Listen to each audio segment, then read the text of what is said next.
Hi guys, today I'm going to be showing you guys some of my products that I have purchased in the past that I have not enjoyed, whether they didn't live up to their full purpose or they didn't meet my expectations. I'm going to be sharing them with you guys today so you can avoid purchasing them in the future.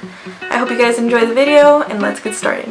Okay, so I didn't know which one I wanted to do first, so I just put them all in a bag and I'm just going to reach in and whatever I touch first, that's what we're going to start with. Okay. So the first product that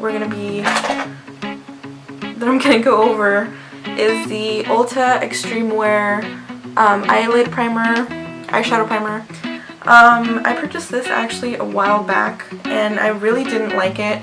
It's just really, how would I say that? It's really like chalky, it doesn't go on creamy at all, and it's really difficult to blend. I've tried a lot of eyeshadow primers in the past and none of them have been this hard to work with, so I just really didn't like this primer. This primer is not good whatsoever. I do not recommend it.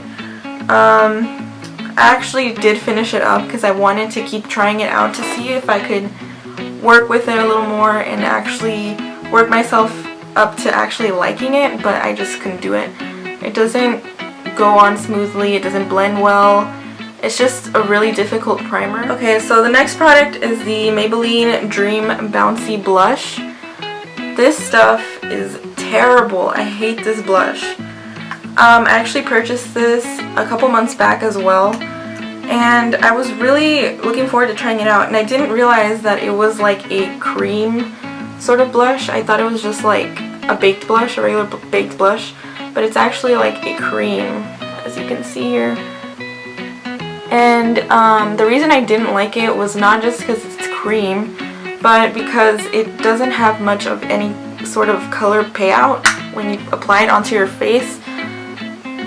As you can see, it's really sheer, and it's just really difficult to work with. You put it on your face and it doesn't seem to blend very well, and it seems to take off the foundation as well when you're trying to blend it out.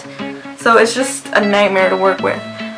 This is the Maybelline Dream Bouncy Blush in the shade Rose Petal. So if you find yourself wanting to purchase one of these, I definitely don't recommend for you to purchase these. There's a lot of great blushes out there. Milani blushes are really great. This one is not one of them. Okay, let's see what else here. Oh, okay. So this is the Maybelline Fit Me Foundation in the shade Classic Ivory.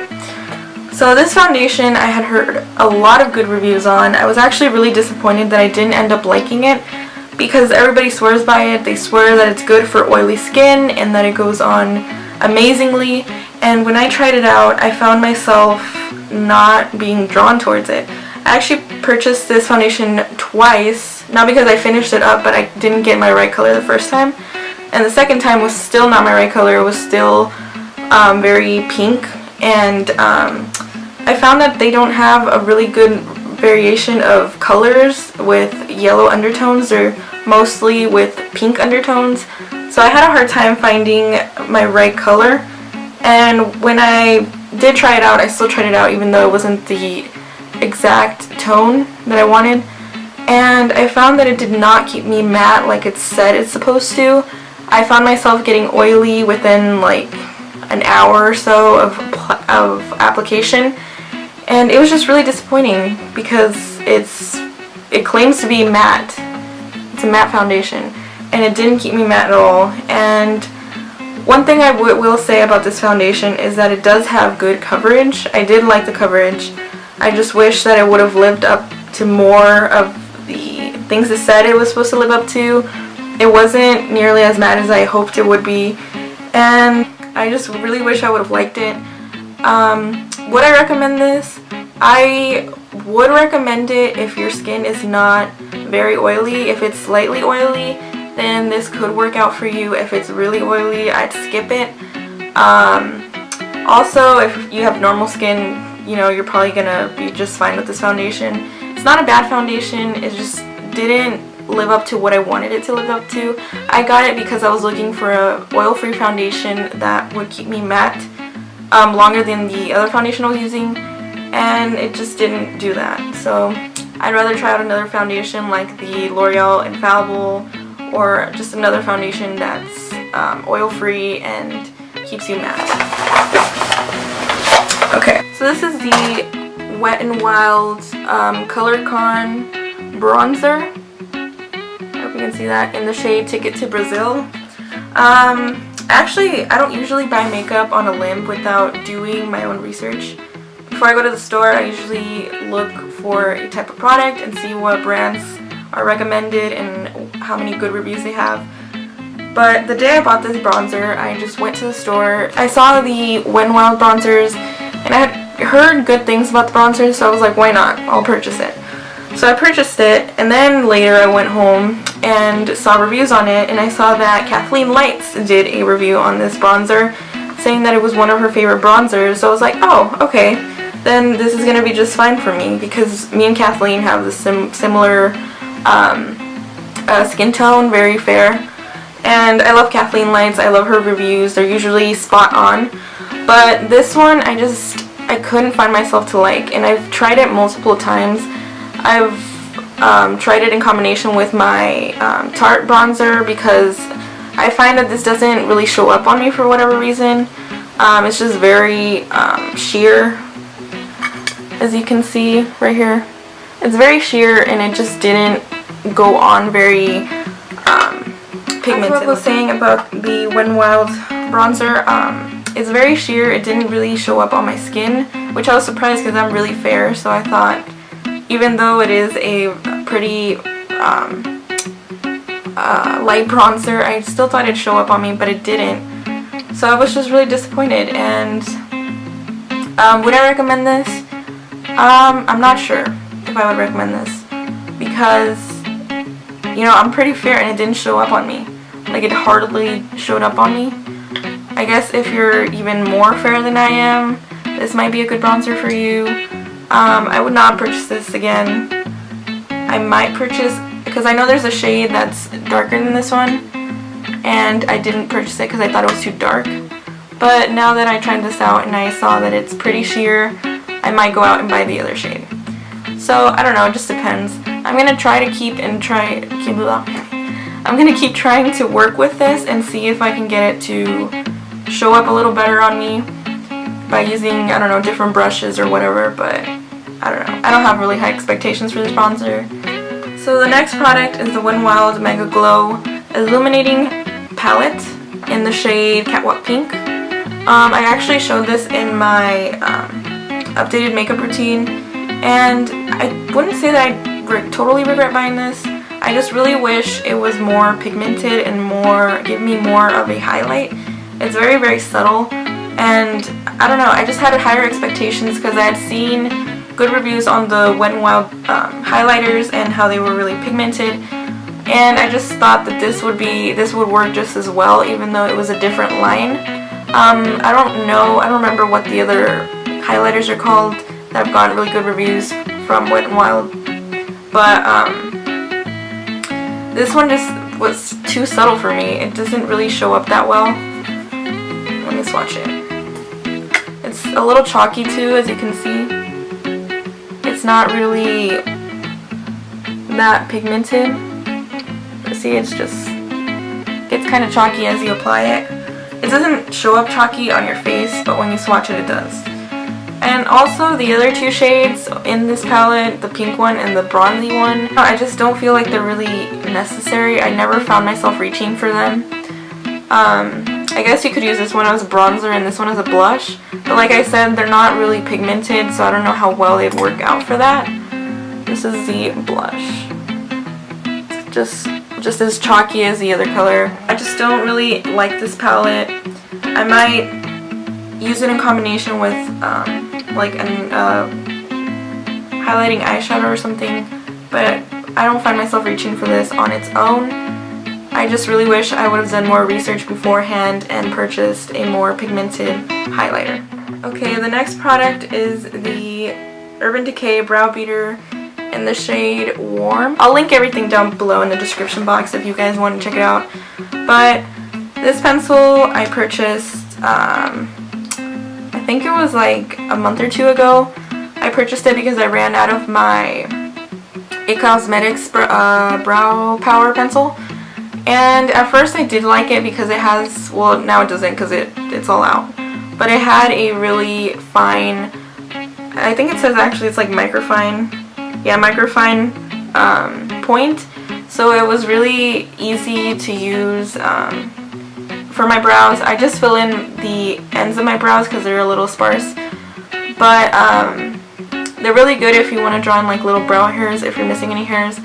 The reason I didn't like it is because it came with very little product, and I found that it used up just way too quickly. You know, and this does retail for $21, I believe, which is pretty pricey if you're not getting that much product. I recently bought the e.l.f. Eyebrow pencil, and that one's a lot better than this one. And it's only, how much did it cost? I believe it was like $3. And it's lasted a really long time. And it's really creamy, and I just prefer it a lot more over this one. This one lasted me maybe 3 weeks at the most, which I think is very little time, especially since I don't fill in my entire brow. I just fill in the outside of the brows. So I thought that was really unreasonable for it to be used up that quickly. Obviously, since it's a microfine pencil, you are going to have to use more of it, so it is expected for it to run out more than a regular pencil, but I still felt like that you should be provided with more product, especially since you're paying the same price as a regular pencil that has a regular point. This pencil is not the worst, I'd say, but you definitely need to go over whatever part you're filling in a lot more than if you were using a more creamy pencil. I haven't tried out the Anastasia Brow Wiz pencil yet, but I know that people have said that you don't need to go over the same area a lot, but with this one you do. You definitely have to go in more times, which uses more product, which means your pencil's going to run out even faster. So I definitely regret buying this. I wish I would have looked more into brow pencils. I really want to try out the ColourPop one. I've heard good things about that one as well, and it's also very inexpensive. All in all, what I'm trying to say is there's a lot more inexpensive options. You don't need to splurge on a high-end, expensive brow pencil because a lot of times they're not going to be worth it. Anastasia Brow Wiz has a lot of good reviews. I don't know if it lives up to all the hype. I haven't tried it yet. But all I'm saying is do your research, because you might find a more cheaper option that's actually more worth it than going out and buying a more expensive product. Okay, so the next product is the Maybelline Fit Me powder in the shade Porcelain. Much like the foundation, this product does have a lot of good reviews backing it up, but I found that when I tried it out, it didn't really keep me as matte as I said it would. I found myself getting oily within the hour, much like the foundation. So again, I was really disappointed with this product. You saw, I think you guys saw this. Yeah, I did use this in my everyday makeup routine that I did last week. I have used this powder to bake underneath my eyes and in some other areas around my face. So I have found a purpose for the powder. It just didn't serve for its initial purpose, which was to set my entire face. I still use it for baking, and it does a great job. It doesn't crease or anything, so this is definitely not a bad powder. But if you're looking for something to keep you matte all day, I would skip this product. Okay, the next product is the Revlon Color Stay Concealer in the shade Pale. Oh, no, Light. Oh, too light. I initially bought this concealer to use as a highlight for underneath my eyes, and I just really didn't like it. From the first time that I used it, it just didn't go on creamy. It's nothing compared to my LA Girl Pro Concealer. It's not creamy, it's really difficult to blend, it's just a really difficult product to work with. So it is a good color, I do like the color. It just isn't a good formula necessarily. So I definitely would not repurchase this again. Definitely pass on this product if you see it in store and think about buying it. I really thought this was going to be a good product because the foundation in the same line has really good reviews. People really enjoy it, but this product just does not compare to any of the concealers that I've tried. It's just not a good concealer. So if you see this at the store and think about picking it up, definitely skip on it and try out maybe the Fit Me concealer or the Age Rewind concealer from Maybelline. Those are all good choices. This one, not so much. Next product is actually an eyeliner. This is the NYC liquid eyeliner in the shade Extreme Black. This is another product I saw a lot of people raving about on YouTube. YouTubers, not YouTubers, what do you call them?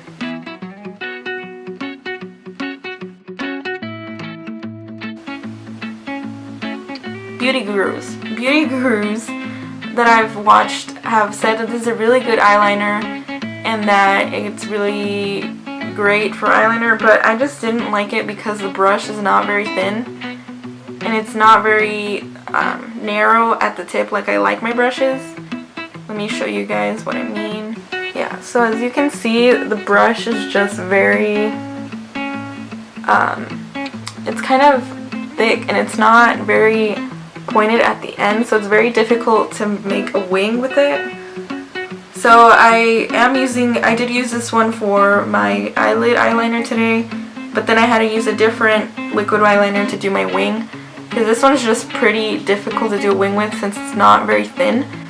So I definitely would not recommend this eyeliner if you want to find an eyeliner that does everything. This is not your eyeliner. Another thing about this eyeliner is that it comes off really easily. So if you live in an area that's very humid or it rains a lot, I would not recommend this because it's probably going to end up running. The first time I used it to do my wing as well. And within, I don't know, a few minutes, my eyes tend to get watery sometimes, especially right now in the summer when it's so dry and hot. And it ended up running and it made a mess all over my eyelid. It made a mess and I have not used it to do my wing since. The final product is the Benefit Stay Don't Stray. It's an eyeshadow primer and it's a concealer primer in one. So this is what it looks like, and this is in the shade medium/deep. I have mixed feelings about this primer. It does go on smoothly, and I used this yesterday and today again just to do a double take before I did this review. Yesterday I found that when I put it on before my concealer, it did make it easier for me to set my concealer because it didn't crease. But today when I tried it out again in the same way, in the same order, it did crease. So I feel like this is just an extra step to your routine that you don't necessarily need. You can always just go back in with your Real Technique sponge before you set your concealer to make sure that there's no crease lines or anything. As an eyeshadow primer, I saw that this doesn't do a great job. I did see that my eyeshadow did crease with this on its own, so I would not recommend it as an eyeshadow primer. I feel like this is just an unnecessary product. I feel like it just adds more steps to your routine that you don't necessarily need. So this is definitely a product that I would skip. I would not repurchase again. I might use it up, but I would not repurchase. And I apologize, I did realize I forgot to film an outro, but thank you so much for watching my video. I hope you guys enjoyed it. Don't forget to give it a thumbs up, and also to subscribe to my channel for new videos every week.